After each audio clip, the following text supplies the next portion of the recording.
It's amazing, cute, very, very cute. And you connect with nature at such a level.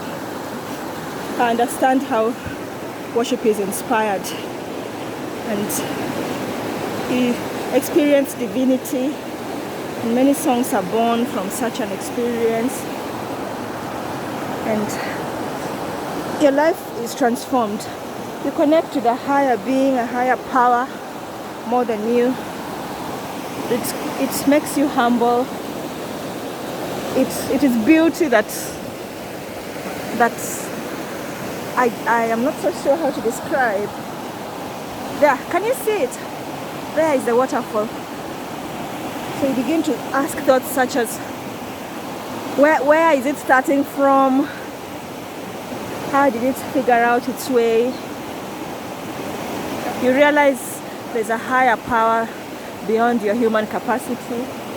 And in that beauty, in that moment, in that presence, you experience God. You experience God.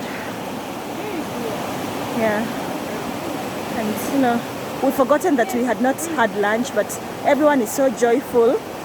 No one remembers, nobody's talking about lunch anymore. We are so old, we are so wowed. This is truly transforming. And it's a wonderful place for worship leaders who are looking for inspiration for the music. Nature is a wonderful place to start from. Beautiful. It looks like a picture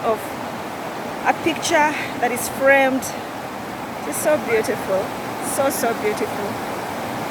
People are not talking much, but I can see from their expressions they are healed. From what?